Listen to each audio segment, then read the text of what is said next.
Hi everyone, तो आप सबका स्वागत है मेरे चैनल डिवाइन मैथ्स 101 में। सो चिल्ड्रन, आज मैं फिर से क्लास 9 मैथ्स में एनसीईआरटी के चैप्टर 7 सॉल्व कर रही थी। तो अब की बार एक्सरसाइज 7.2 का क्वेश्चन 2 लेकर आई हूँ। ठीक है, इससे पहले मैंने बहुत सारी इंपॉर्टेंट थ्योरम्स और इसके अलावा चैप्टर 1 से रिलेटेड प्रॉब्लम चैप्टर 6 पूरा अपलोड किया हुआ है। You can browse my channel and also please like and subscribe so that you can get all the videos and press the bell icon. चलिए अभी इस क्वेश्चन को पढ़ते हैं और समझते हैं कि कैसे सॉल्व करना है। चलो 7.1 जो एक्सरसाइज थी उसके अंदर जो है वो हम लोगों ने उसमें हमने आइसोसेलेस ट्रायंगल की 7.1 में हमने 3 रूल पढ़े थे बेसिक। और वो 3 रूल कौन से रूल थे?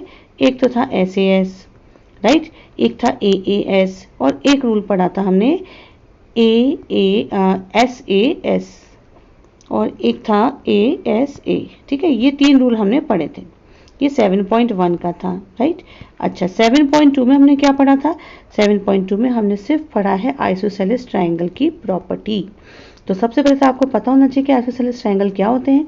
मैं शॉर्ट में फटाफट से बता देती हूँ कि आइसोसेलेस ट्रायंगल क्या होते हैं।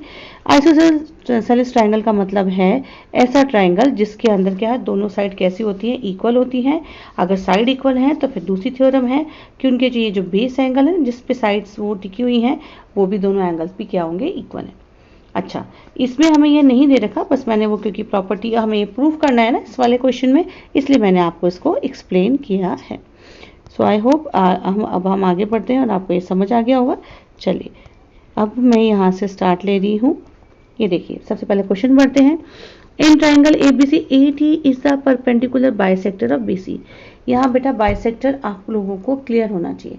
मैंने अपने सारे वीडियोस में वैसे हर बार क्लियर किया है कि बाइसेक्टर क्या होता है। बाइसेक्टर यानी बाई यानी इक्वल, सेक्ट मीन्स पार्ट। सो बाइसेक्टर का मतलब वो जो है लाइन उसको 2 इक्वल पार्ट्स में डिवाइड करे। Perpendicular bisector of BC। अब यहाँ पे देखो, ये जो है AD दिख रहा है ना, ये इसका परपेंडिकुलर बाइसेक्टर। परपेंडिकुलर का मतलब 90 डिग्री और 2 इक्वल पार्ट्स में डिवाइड करना है यानी BD इक्वल्स टू CD। तो इसी प्रॉपर्टी से हम चलेंगे। यहाँ हमें आइसोसेलेस नहीं दिया है, यहाँ हमें प्रूव करना है कि ये कैसा ट्राइंगल है, आइसोसेलेस। और आइसोसेलेस है तो AB equals to AC। Okay, तो चलिए अब मैंने हमेशा बोलती हूँ जब भी मेरे चैनल पे आप देखेंगे कि हमेशा हमें फिगर ड्रॉ करना चाहिए, गिवन, टू प्रूफ, ऐसे सारे स्टेप्स हमें लिखने चाहिए जिनके मार्क्स होते हैं। तो जो गिवन था वो मैंने लिख दिया इसमें कि AD is a perpendicular bisector of BC और इस पूरी इक्वेशन को 1 नाम दिया ताकि मैं इसको डायरेक्ट यूज कर सकूँ। ठीक है, इसलिए मैं नेमिंग कर देती हूँ। अच्छा, टू प्रूफ में क्या प्रूव करना है, जो उन्होंने बोला है कि ये कैसा है, आइसोसेलेस ट्रायंगल है, तो वही मैंने लिख दिया कि AP इक्वल्स टू AC। यही हमें प्रूव करना जो था, same to same I have written, fine. अच्छा, अब यहाँ देखो, अब मैंने लिए दोनों ट्रायंगल, एक ट्रायंगल ये और एक ट्रायंगल ये। नाउ जस्ट फोकस कि यहाँ मुझे बेसिकली जो रूल हमने पढ़े थे हमें वही रूल यूज करने, या तो ASA, SAS और AAS है ना, इन तीनों में से किसी रूल से ये होगा, राइट। देखो अब यहाँ पर ये 3 रूल से क्यों होगा, क्योंकि हमने ये ही 3 7.1 में पढ़े और 7.2 में आइसोसेलेस ट्रायंगल की प्रॉपर्टी। जो SS रूल है और RHS है वो 7.3 में आएगा। चलिए अब यहाँ देखिए, गिवन के बाद, प्रूफ के बाद मैंने 2 ट्रायंगल कंसिडर किए, ADB and ADC। ADB and ADC। चलिए देखते हैं, अब आपको यहाँ पे पता चल रहा होगा कि कौन सी साइड इक्वल। देखो ये दोनों आपकी तो साइड इक्वल हो गई, ये और ये दोनों साइड इक्वल है। ये 90 डिग्री दे रखा है तो ये भी 90 डिग्री हो गई होगा। ठीक है, अब तीसरी चीज आपको ढूंढनी है। तो एक्चुअली मुझे एक साइड मिल गई, एक एंगल मिल गया, तो साइड एंगल तो मुझे मिल गए देखो इसमें ना। अब मुझे सिर्फ एक चीज पता करनी, या तो मुझे एंगल मिल जाए या मुझे साइड। ठीक है, अब दूसरा ये वाला एंगल हमें आइसोसेलेस होता तो हम यूज कर सकते थे, पर वो नहीं दिया, ना ही हमें ये एंगल दिया है ना। हमें तो यहाँ पे अगर बोलते ना परपेंडिकुलर बाइसेक्टर है, एंगल एक तब यूज करते, वो भी नहीं है।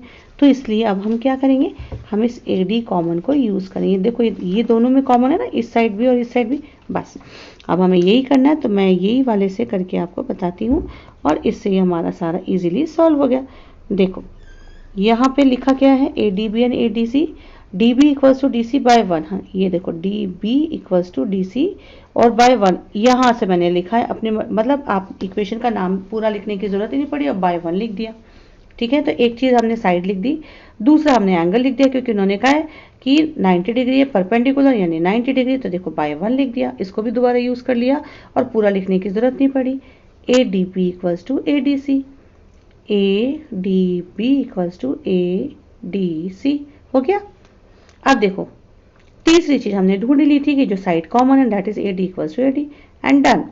AD इक्वल्स टू AD लिखने के पास बस हमारे पास ये लिखने के बाद देखो यहाँ से हमारी सारी चीज़ें सॉल्व हो रही हैं, तीनों चीज़ें आ गई, दोनों ट्रायंगल कॉन्ग्रुएंट हो गए। कॉन्ग्रुएंट होने से हम डायरेक्ट रूल जरूर लिखना चाहिए, SAS है, देखो ये साइड है, ये एंगल है और साइड, रूल में कभी कंफ्यूजन नहीं होना चाहिए। ठीक है चिल्ड्रन, ये साइड है, आपको पता है ये एंगल है और ये साइड है, आई एम सॉरी ये वाली साइड थी, ये साइड है और ये क्या एंगल, ये वाली कॉमन साइड है ना दोनों की, ये और ये वाली है ना, इसकी भी यही, और ये दोनों के लिए कॉमन एंगल है।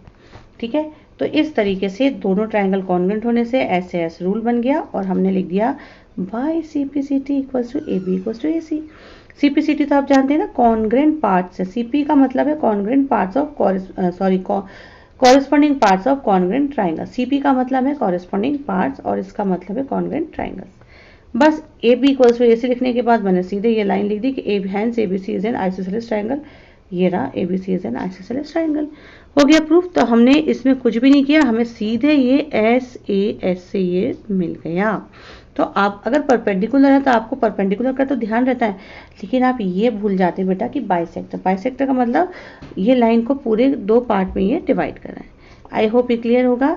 और नेक्स्ट क्वेश्चंस भी मैं और जो है बच्चे वो अपलोड कर रही हूँ, please like and subscribe and till then bye bye, see you.